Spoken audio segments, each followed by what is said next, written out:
ഭാരതത്തിലെ ദേവീദേവന്മാരുടെ എല്ലാം ക്ഷേത്രങ്ങളിലും മൂലബിംബ പ്രതിഷ്ഠയ്ക്ക് മുകളിലോ അല്ലെങ്കിൽ ഗോപുരത്തിന് മുകളിലോ വ്യാളിമുഖം സ്ഥാപിച്ചിരിക്കുന്നത് കണ്ടിരിക്കും. ക്ഷേത്രങ്ങളുടെ മുകളിൽ ശിവകിരീടമണിഞ്ഞ് നാക്ക് പുറത്തേക്ക് തള്ളി കൈകൾ രണ്ടും താഴോട്ട് നീട്ടിപ്പിടിച്ച് ഉടലില്ലാത്ത വികൃത രൂപമായി കാണപ്പെടുന്ന ഒരു രൂപമാണ് വ്യാളിമുഖം. അതിനു പിന്നിലുള്ള ഐതിഹ്യം ഇതാണ്. സന്താനങ്ങളില്ലാതെ ദുഃഖിതയായ പ്രകൃതി ദേവി കഠിന തപസ്സനുഷ്ഠിച്ച ഒരു വേള ശിവഭഗവാനെ പ്രത്യക്ഷപ്പെടുത്തി. തനിക്ക് ഒരു പുത്രൻ പിറക്കണം, എല്ലാം കൊണ്ടും ഉത്തമനായ ഒരു ആൺകുട്ടി ദേവി ആവശ്യപ്പെട്ടു. ഒരു സൽപുത്രൻ ദേവിക്ക് പിറക്കട്ടെ. ശിവഭഗവാൻ വരം കൊടുക്കുന്നു.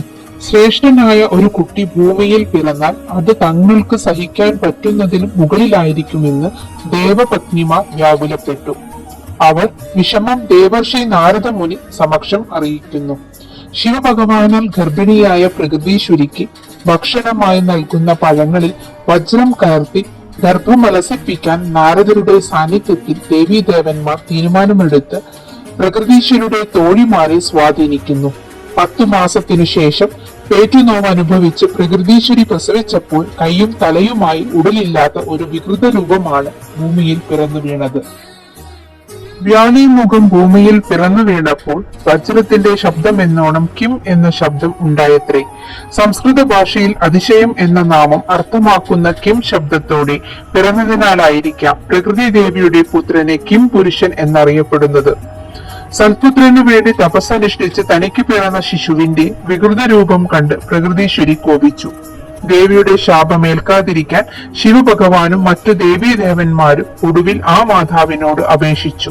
ഈ ദേവിയുടെ അധീനതയിൽ ഭൂമിയിൽ ദേവീദേവന്മാരായ ഞങ്ങൾക്ക് എവിടെ ആരൂഢമുണ്ടാക്കുന്നുവോ അതിന്റെ ഏറ്റവും മുകളിലായി ദേവിയുടെ പുത്രനെ പ്രതിഷ്ഠിക്കും. കിം പുരുഷനെ വണങ്ങിയ ശേഷമേ ക്ഷേത്രത്തിലെ ദൈവങ്ങളെ ഭക്തർ തൊഴുകയുള്ളൂ. അങ്ങനെ ക്ഷേത്രങ്ങളിൽ എല്ലായിടത്തും എല്ലാത്തിന്റെയും മുകളിൽ അധിപനായി കിം പുരുഷൻ വിരാജിക്കുന്നു. ശിവഭഗവാൻ തന്റെ കിരീടവും കിം പുരുഷന് നൽകുന്നു. ശിവക്ഷേത്രം, മഹാവിഷ്ണു ക്ഷേത്രം ഒഴിച്ച മറ്റെല്ലാ ക്ഷേത്രങ്ങളിലും വ്യാളിമുഖം കിം പുരുഷ രൂപം സ്ഥാപിക്കപ്പെട്ടു കാണുന്നു. ഭീകരത തോന്നിപ്പിക്കുന്ന മുഖത്തോടെ ഇരു കൈകളും താഴോട്ട് നീട്ടിവെച്ചിരിക്കുകയാണ് കിം പുരുഷൻ. ഞാൻ പ്രകൃതീശ്വരിയുടെ പുത്രനാണ്. ഈ ക്ഷേത്രവും ഭൂമിയുമെല്ലാം എന്റെ അധീനതയിലാണ് എന്നാണ് ഇതുകൊണ്ട് അർത്ഥമാക്കുന്നത്.